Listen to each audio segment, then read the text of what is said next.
નમસ્કાર દોસ્તો, હું છું આપનો મિત્ર રાજેશ વરોડિયા અને સ્વાગત છે આજના એક નવા વિડીયોમાં। મિત્રો, આ વિડીયોનો અર્થ, મહત્વ અને મર્મને સમજવા માટે આપ વિડીયોના અંત સુધી જોડાઈ રહેશો। વિડીયોના અંતમાં અમે વિડીયોનો સંદેશ આપના સુધી પહોંચાડીશું અને આવા જ બીજા વિડીયો જોવા માટે અમારા આઈડીને ફોલો કરશો, યુટ્યુબ ચેનલને સબસ્ક્રાઇબ કરશો, લાઇક શેર કરી અને આપના પ્રતિભાવ છે કમેન્ટમાં જરૂરથી જણાવશો। તો મિત્રો, આવો જોઈએ જીવન પરિવર્તન અને હૃદય। શીર્ષક છે અસાધારણ શૈક્ષણિક ઘટના। અચાનક એક દિવસ એક યુવાન શેરીમાં એક વૃદ્ધ માણસને મળ્યો। યુવાન થોડો આગળ વધ્યો, વૃદ્ધ માણસને સંબોધી અને નમ્રતાથી પૂછ્યું કે સાહેબ, તમે મને ઓળખો છો? વૃદ્ધે જવાબ આપ્યો કે ના। ત્યારે પેલો કહે છે કે હું તો તમને ઓળખી શક્યો નથી। ત્યારે વૃદ્ધ છે એમને જાણવાની ઈચ્છા કરી અને પૂછ્યું કે તમે કોણ છો? પછી યુવક છે એ પોતાની ઓળખાણ આપે છે। યુવકે કહ્યું કે હું એક સમયે તમારો વિદ્યાર્થી હતો। ત્યારે શિક્ષકે સારું, યુવક છે એને નમસ્કાર કર્યા। પછી વૃદ્ધે પૂછ્યું કે તો હવે અત્યારે તમે શું કરો છો એ મને જણાવો। યુવકે ખૂબ જ નમ્રતાપૂર્વક જવાબ આપ્યો કે હું અત્યારે શિક્ષક છું અને અત્યારે ગામની સ્કૂલ છે એમાં હું બાળકોને ભણાવી રહ્યો છું। ભૂતપૂર્વ વિદ્યાર્થીના મોઢેથી આ વાત સાંભળી અને વૃદ્ધ શિક્ષક છે એ ખુશ થઈ ગયા અને બોલ્યા, વાહ, એ તો ખૂબ સારું કહેવાય, આ બહુ સારી વાત કહેવાય, તમે મારા જેવા છો। યુવકે હળવા સ્મિત સાથે જવાબ આપ્યો કે હા, ખરેખર હું સાહેબ તમારા જેવા જ છે અને તમારા ગુરુ પદે રહી અને મેં શિક્ષા લીધેલી છે, એટલે તમારા જેવા જ મારામાં વિચારો છે। શિક્ષક બનવામાં મેં મારી જાતને ધન્ય માન્યું છે। પછી યુવકે એમની પાછળનું કારણ સમજાવ્યું અને કહ્યું કે તમે મારા જેવા બનવા માટે તમે મને ઘણી બધી પ્રેરણા પણ આપી હતી। થોડુંક વિચિત્ર વાત થઈ અને પૂછ્યું ને વૃદ્ધ શિક્ષકે યુવાન શિક્ષક બનવા પાછળનું કારણ જાણવા માંગ્યું। તો યુવકે પોતાના શિક્ષક બનવાની કહાની છે એ બધી છે એ વૃદ્ધને સંભળાવતા કહ્યું કે ઘણા સમય પહેલા શાળામાં બનેલી એક ઘટના છે એને યાદ કરાવી કે સાહેબ તમને યાદ હશે, સાંભળો।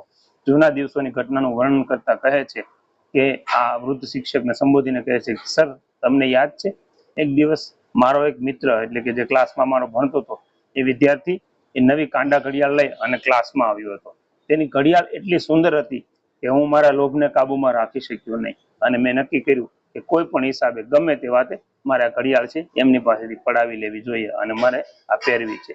પછી તક ઝડપી અને મેં એમના ખિસ્સામાંથી ઘડિયાળ છે એ ચોરી લીધી અને કાઢી લીધી। થોડા સમય પછી તમે જ્યારે ક્લાસમાં આવ્યા, મારા મિત્ર અને તમારી ગેરહાજરીમાં આ બધું ધ્યાને આવ્યું અને તરત જ તે ઘડિયાળની એમણે ફરિયાદ કરી અને કહ્યું કે આ વિદ્યાર્થીએ વર્ગમાં આપણી ઘડિયાળ છે એ વર્ગ દરમિયાન કોઈ ચોરી છે, જે ઘડિયાળ ચોરી હોય એ તમે કીધું હતું કે જેમણે ચોરી હોય એ પાછી આપી દેજો, અને ત્યારે તમારી સૂચના હોવા છતાં હું આ ઘડિયાળ પરત કરી શક્યો નહોતો, કારણ કે ઘડિયાળ મારા માટે ખૂબ મને ગમતી હતી અને ખૂબ કિંમતી હતી। ઉપરાંત અમે ખૂબ ગરીબ હતા, આવી ઘડિયાળ લઈ શકીએ એમ નહોતા, એટલે મને લાલચ લાગી હતી, અમને આવી ઘડિયાળ ખરીદવાનું પણ પોસાય તેમ નહોતું। પછી તમે દરવાજો બંધ કર્યો અને દરેકને તેમની બેન્ચ છોડી અને વર્ગના ફ્લોરની મધ્યમાં વર્તુળ બનાવવા માટે ઊભા થવા કહ્યું। તમે દરેકને કીધું કે આંખો બંધ કરવાની સૂચના આપી। પછી તમે એ ઘડિયાળ ન મળે ત્યાં સુધી એક પછી એકને અમારા ખિસ્સા છે એ જોવાનું, તમે શોધવાનું શરૂ કર્યું હતું। તમારી સૂચના મુજબ અમે બધા ચૂપચાપ છે એ ઊભા રહી ગયા હતા। જ્યારે તમે મારા ખિસ્સા તરફ પહોંચ્યા અને મારા ખિસ્સામાં એક ઘડિયાળ મળી, ત્યારે મારું શરીર એ ડરથી થરથર થતું અને શરમથી ધ્રુજતું હતું। પરંતુ તે ક્ષણે મારા ખિસ્સામાંથી ઘડિયાળ મળી આવ્યા પછી પણ તમે કંઈ બોલ્યા નહીં અને છેલ્લા વિદ્યાર્થી સુધી આ બધાના ખિસ્સા તમે તપાસ્યા અને છેવટે એને બધાને કહ્યું કે ઘડિયાળ મળી ગઈ છે અને હવે તમે બધા તમારી આંખો ખોલી શકો છો।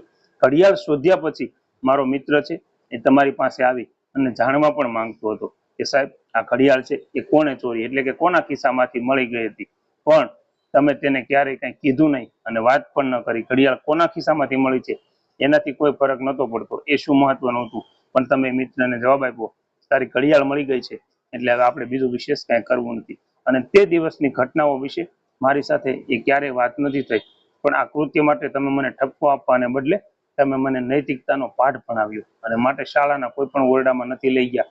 એ ઘટના મારા જીવનની સૌથી શરમજનક દિવસો હતા, છતાં પણ એ ખૂબ જ બુદ્ધિમાન અને વ્યૂહરચનાથી તમે એ ચોરેલી ઘડિયાળ છે એ પાછી મેળવી અને મારી પ્રતિષ્ઠાનું કાયમ માટે તમે રક્ષણ કર્યું છે, એને હું આજે યાદ કરું છું। અને એ ઘટના પછી હું ઘણા દિવસો સુધી અફસોસથી પીડાતો રહ્યો। તે દિવસે ક્લાસમાં બનેલી ઘટનાનું પરિણામથી ભલે હું ઝાંખું પડી ગયું હોય, પણ તેની અસર છે મારા મગજમાં કાયમિક માટે રહી ગઈ અને અંતરાત્માની લડાઈમાં હું વારંવાર ઘાયલ થયો। પછી મેં નક્કી કર્યું કે હું આ ગેરકાયદેસર કામો ક્યારેય નહીં કરું અને એક સારો વ્યક્તિ છે એવું બનવાનું મેં વિચાર કર્યું અને એ સારા વ્યક્તિ બનવા માટે મેં ત્યારથી સંકલ્પ લીધો અને આજે તમારી સામે હું તમારો વિદ્યાર્થી હતો, આજે હું શિક્ષક બની અને એક મોટું નામ તમારું રોશન કરી દઈશું.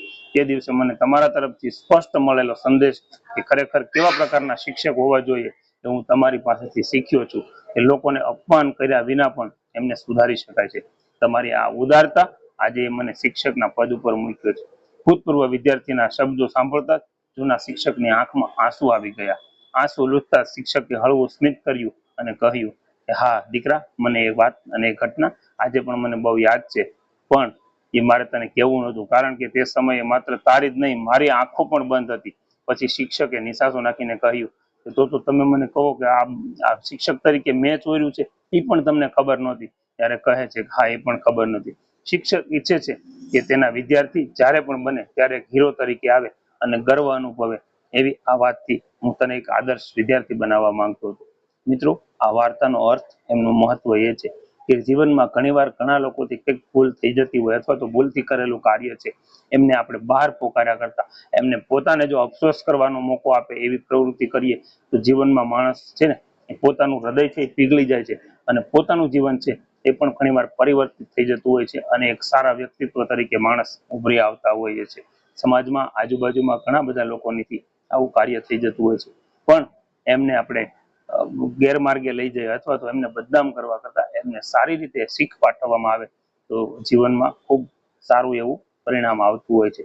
મિત્રો, આપને કેવી લાગી આ વાર્તા એ અમને ચોક્કસથી જણાવશો અને આવા જ બીજા વિડીયો જોવા માટે અમારા આઈડીને ફોલો કરશો, યુટ્યુબ ચેનલને સબસ્ક્રાઇબ કરશો, લાઇક શેર કરી અને આપના પ્રતિભાવ છે એ કોમેન્ટમાં આપશો. Thank you. જય હિન્દ, જય ભારત, જય જય ગરવી ગુજરાત.